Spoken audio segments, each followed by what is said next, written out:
Aesir may... Sweet dreams are made of these. Who am I to disagree? Cold, the air and water flowing. Heart, the land we call our home.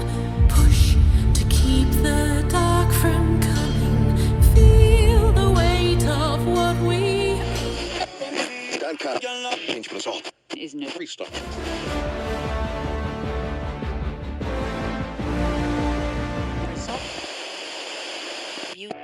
It's 800 the other kind.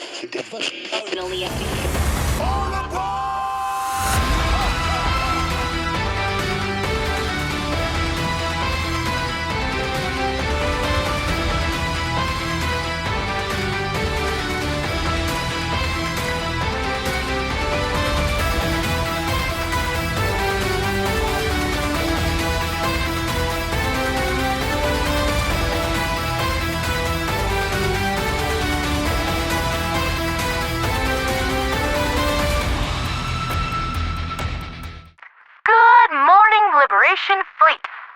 So, did I keep you waiting long? Yes, indeedy. I have completed the move to my new base of operations here in an undisclosed location, and despite Super UPS looking like they paid hacky sack with one of my precious computer cores in the backs of one of their interstellar vans, I am back on the air.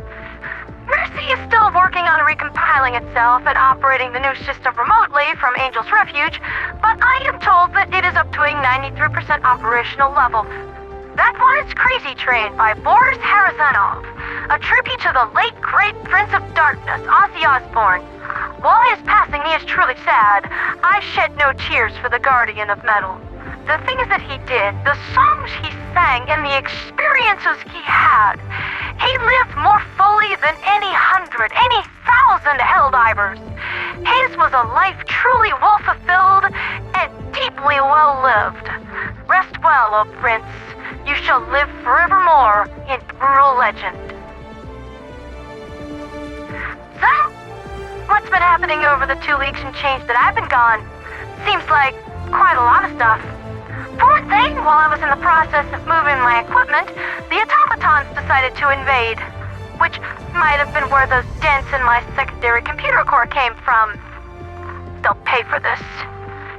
And the angry Atari Avengers made a play for multiple planetary facilities playing host to DSS logistics, such as Claorell, Tarsh, and Yellowveer.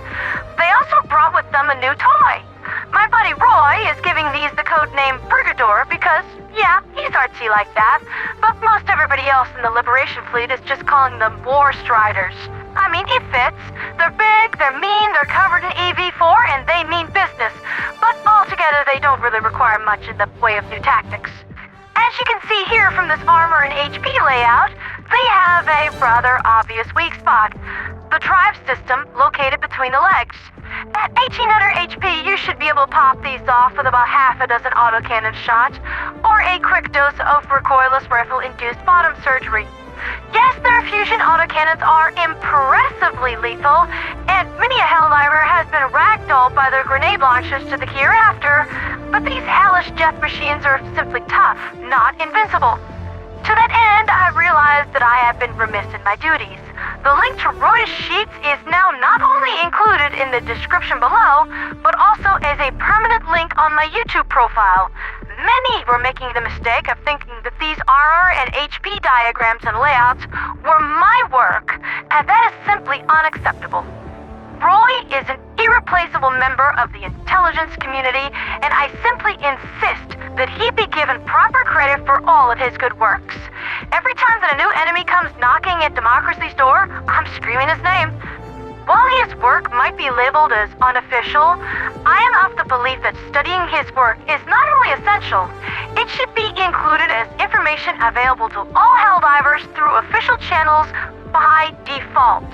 The fact that there isn't a terminal in our super destroyers with this kind of information being presented to Helldivers, it borders on negligence, especially in light of the fact of the Xbox divers are arriving in little under a month's time.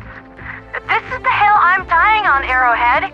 You might not like it, it, but I am never going to shut up about it. Roy is a talented, devoted member of the Liberation Fleet, and by insisting that his work be declared as unofficial because it utilizes some obscure data mining method, you are undermining the combat potential of your own Helldivers, and you are screwing up. Please take my constructive criticism for what it is worth, and thank you for your time. Moving right along from there, it appears that the bot divers actually lost a major order, despite putting up a valorous defense at Yellowveer and Tarsh. Claorell remains in the infernal actuators of our least threatening foe, and last I heard, the bots there have been reinforcing their positions with large numbers of factory striders, so progress towards recapturing the Deep Mantle Forge complex has been incredibly slow.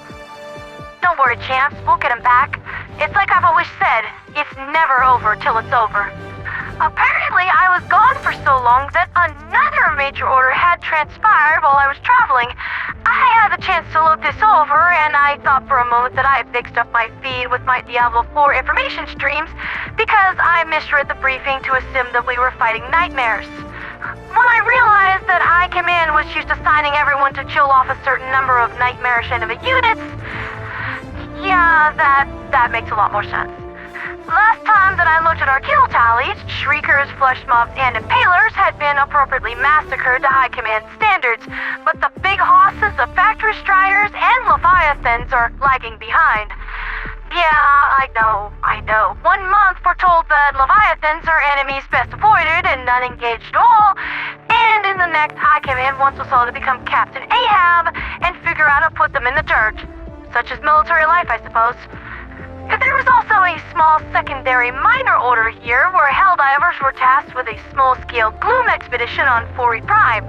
High Command wanted 5 million Spore-Burst warriors slain, which the Bug Divers, pros that they are, were able to easily knock out over the course of an afternoon. The success of this has awarded all divers free use of the orbital rail cannon strike, regardless of their loadout choices, complementing the free use of the autocannon for decommissioning irritated coffin makers of the Skynet persuasion. While it is difficult to take down a factory shredder with an autocannon, it's not impossible. Just be sure to snipe the chin guns off first so you don't get turned into a bag of shredded cheese. Pepperjack, obviously, because even in death, Helldivers are spicy, especially if they're rocking the martyr armors. Don't underestimate that explosion, it's strong enough to take out a Hulk. However, despite being overwhelmingly kill-tastic, it does look like the Liberation Fleet is going to fail the last 2 requirements for this major order, that being Factory Striders and Leviathans, despite my own best efforts to fill the That Year blips. The AT Comfy chair emplacement worked well enough, but I've got some ideas on how to set them alight from a great distance. I'm going to need a tube of PVC pipe, a pair of bungee cords, and a bunch of pop bottles filled with napalm. Trust me, this isn't going to be like last time, because this idea is going to work. As for this morning's motions on the galactic sphere, most effort turned to Claorell to try to pry the automaton's claws off of it, but progress is slow going, with projections leaning towards a victory in about 3.5 days. And the Illuminate are attacking Valmox in the Rictus sector, with all signs pointing towards a squid victory and yet another expansion of the dreaded Illuminate death frontier. When it comes to the IDF, I am very much reminded of Sisyphus and his boulder. For every new Stockholm we win, there's a Valmox, Alamac, and Alarath that we end up losing, and talented and dedicated squid divers are hard to come by. In other news from the Pinwheel Galaxy, Gunvolt managed to make history by coming across another species of intelligent life, and have that intelligent life declare hostilities against them almost immediately. And since I, the voice of diplomacy and democracy, was not around to say that the SG-225 breaker is not, in fact, a universal translator, as only knows one very loud word at 300 utterances per minute, you can just imagine how that kind of thing went. Fortunately, both parties realized they were being kind of stupid. Lines of communication were open between Gunvolt and the natives of Oramat, and the question of why exactly are we fighting again was exchanged, leading to a prompt ceasefire. You see, people of Gunvolt, you don't have to wonder if I'm your ally or here to destroy your country.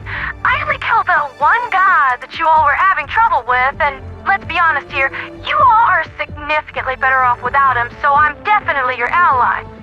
You seem to be doing an excellent job of setting yourselves on fire all on your own, though. You don't need my help for that. Since the cessation of hostilities, Gunvolt managed to complete their gigastructure-esque engineering project and stabilized a wormhole between 2 points. Point A being Gunvolt's gigastructure, and point B, I think, is, Meridia. Oh, that's gonna be awkward. We'll have to keep an eye on that to ensure the Pinwheel Galaxy doesn't have any problems with noodle-nosed jaywalkers. I feel that Gunvolt has had enough abuse lately, especially in light of the fact that they are once again getting elections back up to speed. Apparently Gunvolt is now being run by a sentient AI program called EPOS, whose nature and origins are still under investigation. But at first glance, it appears to be a computer program that was originally responsible for managing planetary logistics when it was introduced to Automaton in Illuminate technology, where then it experienced a Mercy-esque awakening. Here's hoping it leans more towards a state of affairs, like my binary bestie, and less towards the collective mainframe, because I think we've all had our fill of evil cyborg Vietnam, please and thank you.